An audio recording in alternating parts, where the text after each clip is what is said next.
hablamos de inflación y hablamos de economía y de las medidas que tomó el Ministerio de Economía de la Nación para tratar de amortiguar precisamente el impacto de la inflación en los ingresos de los asalariados. Y para analizarlo y bueno, saber hasta dónde son efectivas estas medidas, recibimos a Juan Pablo Costa, es economista y sociólogo del CEPA. ¿Cómo estás, Juan Pablo? ¿Bien? ¿Qué tal? ¿Cómo está? Buen día.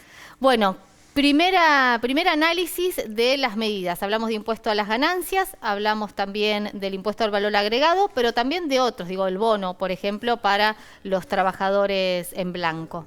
Sí, son muchas medidas que apuntan a recomponer ingresos después de podríamos decir, las dos principales medidas que generaron el salto de la inflación que vimos ayer, ¿no?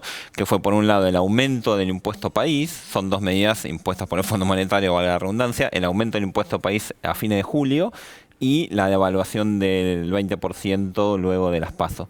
Esas dos medidas obviamente generan este salto inflacionario y el gobierno apunta ahora a recomponer ingresos podríamos decir, apuntando a un sector de la población enorme, porque la verdad, vos tenés para todos los que ganaban más de 700.000 pesos que pagaban ganancias, dejarían de pagar ganancias, ¿sí? Salvo, bueno, los que ganan más de 1.800.000 o funcionarios, etcétera. Y para todos los que ganaban menos, la devolución de IVA, que también tiene un impacto importante. Estamos hablando de una devolución aproximadamente del 20% del ticket, ¿no? Además, Juan Pablo, es un impuesto, si hay un impuesto en Argentina icónico, es el IVA, ¿no? Sí, icónico y muy regresivo, ¿no? Porque es un impuesto que pagamos todos a la hora de consumir, pero además, especialmente en la canasta, porque esto es sobre los productos de la canasta básica, tiene un impacto mucho mayor sobre las personas de menores ingresos. ¿Por qué? Porque destinan una parte más grande de su salario a comprar productos de la canasta básica, con lo cual en materia de recomposición de ingresos termina teniendo un impacto mayor. Es una medida muy positiva, se suma lo del bono, ¿sí? que ya había sido anunciado previamente, y otras políticas, ¿no? Hablamos del programa de fortalecimiento educativo, que quizás uno lo ve medio a lo lejos, pero eso es más universidades, más docentes, más educación, es algo bueno.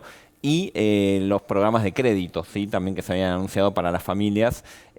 Recordar también que la devolución de IVA incluye a los monotributistas. Claro. ¿Sí? Punto muy importante, no es solo para trabajadores asalariados en relación de dependencia, sino también monotributistas de todas las categorías, ¿sí? Los que tienen solo monotributo, de cualquier categoría, van a estar comprendidos dentro de este programa de devolución de IVA. Y otra cosa muy importante, los dos que siempre lo señalo, tanto la devolución de IVA como la modificación del impuesto a las ganancias para asalariados, se enviaron proyectos de ley al Congreso para que quede fijo. O sea, esto no es una medida de, bueno, estamos en campaña, lo hacemos ahora, en enero volvemos para atrás. No, se envió al Congreso, quedará en manos de la oposición a ver si está dispuesta a votarlo. Y si se vota, va a ser ley y va a ser algo permanente. ¿Y cuál podría ser el cuestionamiento? Digo, uno suponíamos que había consenso con ganancias, parece que no. Ahora, suponemos también que hay consenso en cuanto a beneficiar con esta rebaja del impuesto al valor agregado, la eliminación del impuesto al valor agregado para los sectores que se ven más golpeados por la inflación. ¿Cuál podría ser el argumento para rechazarlo? Bueno, el argumento hasta ahora lo que estamos viendo es que dicen que es un tema electoral, que es humo, que en realidad no sirve, pero sin mayor argumento. A mí me resulta curioso porque si hay algo que no es humo, porque justamente no es una promesa, no es si yo gano el año que viene voy a hacer... No, lo hago ahora, ¿sí? Lo estamos haciendo ahora y obviamente el año que viene. En todo caso, las medidas más electorales es prometer, por ejemplo, eliminar el impuesto a las ganancias y no hacerlo, claro, e incluso duplicar la cantidad de trabajadores que pagan ganancias, como ya ocurrió. Ahora, cuando se anuncia en un primer momento que se iba a enviar un proyecto para la eliminación de ganancias, muchos diputados de la oposición dijeron, incluso medio jugando, ¿no? Se sacaban fotos en las redes sociales diciendo, bueno, estamos acá esperando el proyecto, lo votamos, mándenlo que lo votamos, y ahora se envía y dicen, no, ahora no lo votamos nada porque creo que nunca pensaron que se iba a enviar. Entonces, ahora cuando se envía, yo creo que es un cálculo político. A ver, cuando uno mira los proyectos son buenos, es lo que se anunció, digo, es trabajadores que van a dejar de pagar ganancias y un montón de personas que van a ver incrementados mucho sus ingresos por las devoluciones de IVA. No hay mucha discusión. Ahora, Juan Pablo, estamos en tiempos electorales. Sí, claro. Y todo se mira desde el punto de vista electoral. Bajo tu mirada en particular, ¿qué imaginas que te va a tener más impacto? Las medidas que benefician a buena parte de la clase media en la República Argentina y a los sectores quizás más postergados, como son los monotributistas, o el impacto del número de la inflación, que en definitiva, lamentablemente, es un mal que venimos arrastrando los argentinos desde hace tiempo. Mira, me da la sensación que, o sea, todos veníamos viendo que pasó esto con la inflación, ¿sí? Porque el número que salió ayer es impactante, pero es la inflación de agosto, ¿sí? Que todos la vivimos, porque uno va al supermercado. Sí, claro. Entonces, más o menos se veía, y yo creo que una parte también de la población eso ya lo sabe, digamos, ya es un tema ya establecido. Además me da la sensación de que es probable que en los próximos meses veamos no una fuerte baja, pero yo confío en que se puede ver una desaceleración, ¿sí? De la inflación, fundamentalmente porque vos tenés el dólar estabilizado en 350 pesos, ¿sí? Después del salto de la devaluación de agosto.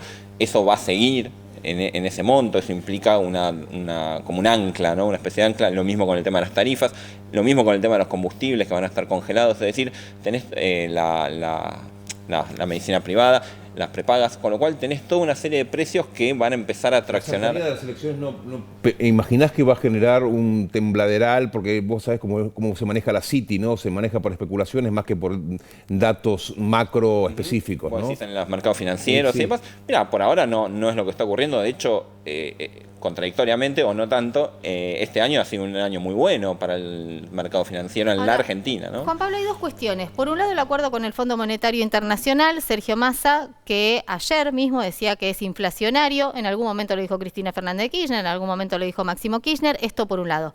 Y por otro lado vemos los aumentos en los productos alimenticios y bebidas, que está muy por encima de otros rubros. ¿Esto tiene que ver con la concentración económica, un tema que la Argentina nunca pudo terminar de resolver? Tiene que ver fundamentalmente te diría dos motivos. El primero es que la gran concentración económica en el sector alimenticio implica que estas empresas tienen el poder de mercado, la fuerza de mercado para protegerse y ante la expectativa de volatilidad, de suba del dólar o lo que fuera, rápidamente pasan a precios. Protegerse y especular en algunos casos. Por supuesto, sí, exacto. De hecho, lo hemos visto con el tema de la carne. Cuando sube el maíz, que es uno de los insumos de la carne, automáticamente sube la carne en la misma proporción. Como si fuera, uno dice, bueno, si sube un poco, por eso está bien, pero digo, en la misma proporción, salvo que la carne sea solo... cuando conviene, ¿no? Porque cuando baja el precio internacional no además, no, pero además, que es solo carne, es solo maíz el componente del costo de la carne, no, bueno. Entonces, y ahí tenés también todo lo que es productos de consumo masivo, un nivel de concentración muy grande, digo, para que la gente sepa. Estamos hablando de a veces 2, 3 empresas que concentran. Uno ve muchas marcas, pero en general digo, Fideos es una marca, ¿sí? Es una marca muy conocida y que tiene una empresa, mejor dicho, que tiene muchas marcas. Claro. Bueno, eso obviamente genera mayor inflación en el segmento de alimentos. Juan Pablo, muchas gracias. Vamos a seguir hablando de este tema, te agradecemos muchísimo. Gracias.